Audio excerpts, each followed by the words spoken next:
So what's up, guys? Staying here from Rocky Creek, and we're in the car because we're going to do something pretty cool today. It really has nothing to do with homesteading, if you will, but I'm sorry, it's just a neat opportunity, and we just felt like we needed to bring you along with it because it's pretty unique and cool. And somebody's going with me.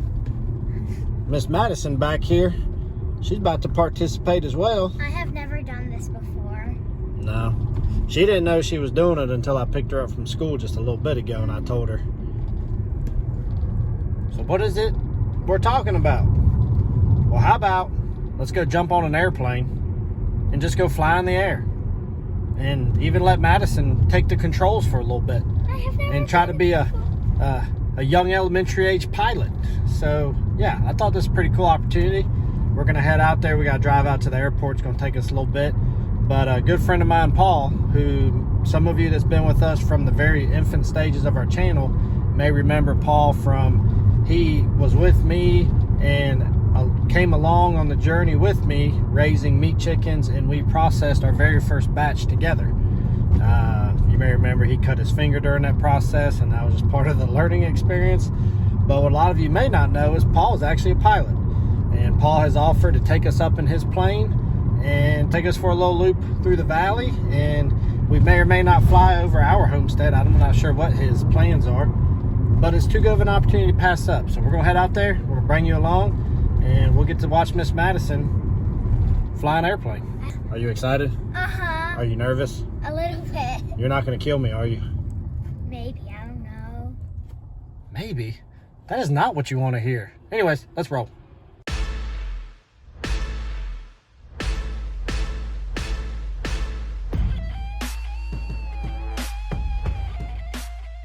Well, guys, we are officially here at the airport, and somebody is beyond excited. But this here is the plane that we're going to fly and that my buddy Paul has. Honestly, I don't know anything about it, so he'll probably have to explain a whole lot. But yeah, that's going to be my baby. We're going to give her a try, and we're going to end up somewhere out over yonder, I guess. I don't know.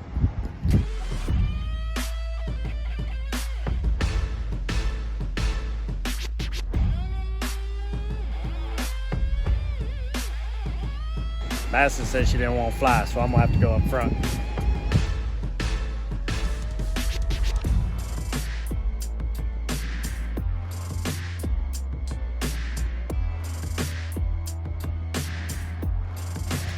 It's tight quarters. Okay. Hey, I don't know if you've ever been in a plane, but it's pretty daggone small. We already got a headset on, Madison? She already got a headset on. She ready. Hey.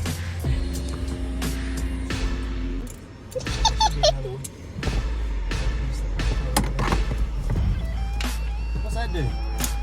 Put some fuel in it. I like to be primed. You ready? Sure. Alright, so we're going out to the lake. Any questions at all? I mean, I don't know if there's a whole lot going on here. Well, this is how fast we're going. This is what our airplane is in reference to the horizon. If it's going left or right, sometimes we need a cloud, it's hard to tell. It's how high you are, but this is going to be based on MSL, so above sea level. So we'll put it at vertical speed, so feet per minute up, so like 500 feet per minute climb, 500 feet per minute descent. This is like a compass here, that's much better. This little thing will shake and shake, so it's much better to use this little guy right here. And then a turn coordinator, so we know how much rudder to use. Wherever the ball goes, I'll step on the rudder and make sure the ball is where it needs to be. Yep. And then engine gauges are down here, so you got oil pressure, oil temp, left fuel, right fuel tank, and then fuel pressure there. RPMs, be using that a lot there. And this is our exhaust gas temperature, so I know how much fuel to put in the engine and all that. That's a lot. Yeah, and then we got COM 1, COM 2. Oh, I thought it said AM, FM radio. I thought that's what you were saying. Well, it is technically FM radio, but it don't play like those stations. This is an old style, we call it DME, so distance measuring equipment, so it'll let us know that little white thing sticking up right there. Yeah. It'll tell us how far we are from that little thing, so it's 1950s technology that's in there. Alright, latch open that way. You gotta be tall, I mean, you gotta be, it's like a fine line between too tall and not tall enough in here. Yeah, and this is actually one of the bigger airplanes. Some of them, like, if you get past 6 foot, you ain't gonna be able to get in. Really? Yeah. Shots fired.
guys, so we're back at the house. We have officially done our flight. What'd you think of it? I like it. Why wouldn't you fly though? Because I do not know how to control an airplane. So we got on the plane. Madison said she was going to fly up till we got there. And the last minute, I asked you if you were going to fly. You told me yeah. And then we got there and you were like, I don't want to fly. So she last minute changed her mind. So ultimately, I ended up flying. Now, I say I flew. My man Paul, he did the takeoff. But then once we were up in the sky, then he let me take over the controls, and it was pretty interesting. I was super tense at first. My hands were like squeezing the fire out of it. But then over time, I started relaxing, and we started going pretty good. But we weren't able to go over the Homestead. Originally, there's a big lake nearby, and he said that's one of his favorite flights. So initially, we flew over the lake, which usually takes us an hour drive, and took us like 10 minutes in the plane, which was crazy. But then he said, hey, do you want to go over your Homestead? I said, absolutely. So we deviated and we're coming back, and we were literally like a minute away from getting here when the air traffic controller talked to him on the radio, and some other plane was coming in or something. And nonetheless, they told us we needed to do a 180 turn to the left and come on back and land, so there wasn't a problem. So I think for me, what was most interesting was all the crazy busyness of the radio traffic between the pilots and air traffic controllers, even with the smaller planes. So what was your favorite part of the whole thing? Mine was when we did that huge turn. It felt like I was going to go upside down. So she's talking about what I'm saying with we had to do the 180 back, because Paul would tell me to steer certain directions, but where I don't fly, I was like, it, like a little old lady, just barely moving that plane. Well, when they told him to do a 180 and came back, he just turned that sucker and that plane turned sideways, and you're like looking straight out the side. And so apparently that was Miss Madison's favorite thing. So, but guys, I know that has nothing to do with raising your food or doing whatever, but that was just a pretty neat experience when a friend of yours offers to take you up in a plane to fly around this area.